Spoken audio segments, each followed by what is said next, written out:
ലച്ചു സിദ്ധു ഇവിടെ നിന്ന് പോയപ്പോഴേ ഒരു ഡയലോഗ് അടിച്ചിട്ട് പോയി. അത് കേട്ടപ്പോ എന്നെ ഹൃദയം തകർന്നു പോയി. നമ്മൾ അടിക്കുന്ന പോലത്തെ മാട്ട ഡയലോഗ് ഒന്നും അല്ലത്. എന്ത് ഡയലോഗ്?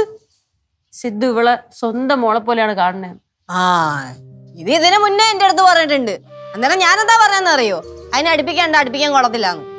എന്താ അടുപ്പിക്കാൻ കൊള്ളാത്തെ? ഇതല്ല സ്വഭാവം, പിന്നെ എങ്ങനെ അടുപ്പിക്കും? പാവം സിദ്ധു. എന്റെ പൊന്നെ, ഞാൻ പറഞ്ഞത് പറയരുതെന്ന്.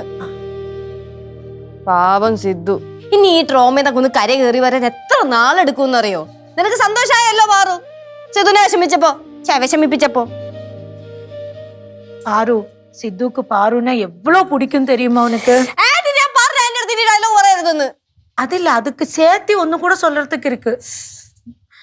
இந்த பாரு, சித்து வரும்போது நீ நல்லா பேசு, அப்ப அவனோட மனசு நிம்மதியாகும். എന്നിട്ട് பாவம் தானே, அதனால சொன்னேன். എന്റെ ആന്റി ഇതൊക്കെ ചെയ്യിപ്പിച്ചിട്ടല്ലോ അവന് മനസ്സിലാവും നമ്മളൊക്കെ ഇവിടെ കൊണ്ട് പറഞ്ഞു ചെയ്യിപ്പിക്കുന്നതാന്ന്.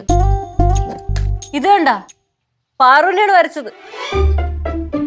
വിഷമം കൊണ്ട് പാറുവിന്റെ പേര് വരെ തെറ്റിപ്പോയി. പാറു കുറ്റിന്ന്.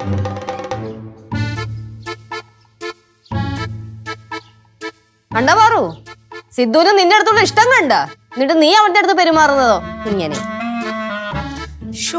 எவ்வளவு அழகா வரைஞ்சிருக்கான். உன்ன மாதிரியே இருக்கு பாரு. முடி மட்டும் கொஞ்சம் கம்மி தான். நான் சொன்னேன்ல, சித்துக்கு உண்மையில ரொம்ப. ഇനി ഈ ഡയലോഗ് ഇവിടെ പറഞ്ഞ ഞാൻ എന്റെ വീട്ടിൽ നിന്ന് പുറത്താക്കും. ஐயோ, அப்படி செய்யக்கூடாது.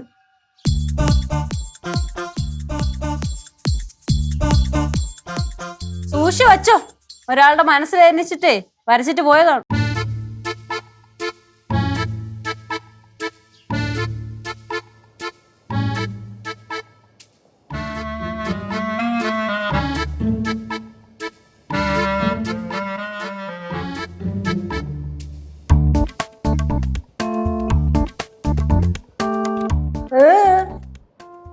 അല്ല അളിയൻ അളിയനകത്തുണ്ട്. ചേച്ചി, അളിയന്റെ മനസ്സിൽ എനിക്ക് ഇത്രയും പ്രാധാന്യമുണ്ടെന്ന് ഞാൻ വിചാരിച്ചു.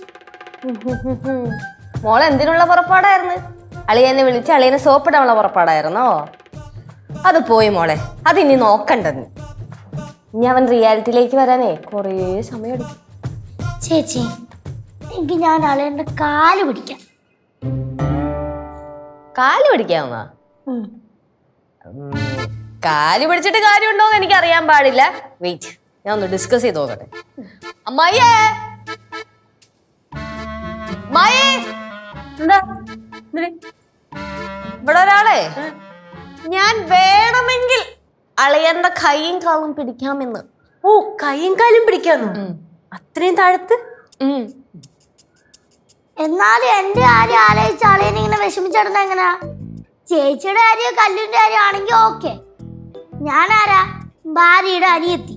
നിന്നെ ഭാര്യയുടെ അനിയത്തിനെ പോലെ അല്ലല്ലോ അവൻ കാണുന്നത്, മോളെ പോലെ കാണുന്നല്ലേ അവൻ പറഞ്ഞത്. അങ്ങനെ കാണുന്ന അവനെ വേണം ആദ്യം ഒലക്കൊക്കെ അടിക്കാൻ. ചേച്ചി, വെറുതെ സിദ്ധോളെന്നെ വഴക്ക് പറയല്ലേ.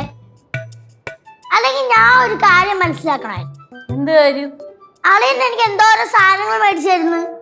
ഒരു ചെറിയ സാധനം മേടിക്കാൻ മറന്നെന്നും പറഞ്ഞ് ഞാൻ എങ്ങനെ വഴക്കുണ്ടാക്കാവോ? അങ്ങനെ വഴക്കുണ്ടാക്കരുതെന്ന് മനസ്സിലായല്ലോ. ഈയിടെയായിട്ട് പാറുവിന്റെ സ്വഭാവം തീരെ ശരിയല്ല. അമ്മൂമ്മ എന്ന് മിണ്ടായിരി അമ്മൂമ്മ, ചുമ്മാ പ്രശ്നം വഷളാക്കാതെ. എന്നാലും എന്റെ കാര്യം ആലോചിച്ച് കരയാന്നൊക്കെ പറഞ്ഞ അതും പന പോലെ വളർന്നൊരു മനുഷ്യൻ. അങ്ങനെ സിദ്ധു കരഞ്ഞൊന്നുമില്ല, കണ്ണു നിറഞ്ഞ പോലെ എനിക്കൊന്നും തോന്നി, അത്രേ ഉള്ളൂ. பாரு, அது அப்படிதான் பாரு. நம்ம நேசிக்கிறவங்க நம்மள்ட்ட சண்டை போட்டுனா நம்மளுக்கு அழுகழுகியா வரும். സത്യമല്ലേ? കിടില ഡയലോഗ്. இல்ல, எனக்கு எப்பவாவது இந்த மாதிரி பிலோசபி எல்லாம் வரும். அது அடிக்கடி மூளையில வரும்போது அப்படியே சொல்ல வேண்டியது. കഷ്ടം. எதுக்கு நீ கஷ்டம் சொன்ன? അത് ഞാൻ സിദ്ധുവിന്റെ കാര്യം ഭയങ്കര കഷ്ടാന്ന് പറഞ്ഞതാ. പാവം സിദ്ധു. വളരെ കൈയും കാര്യം പിടിച്ചു നോക്ക്. വിളി. ഞാൻ തന്നെ വിളിക്കണേ, നീ വിളി. അളിയെ തുറക്കളിയാ പ്ലീസ്. അളിയന്റെ മോളാ വിളിക്കുന്നേ.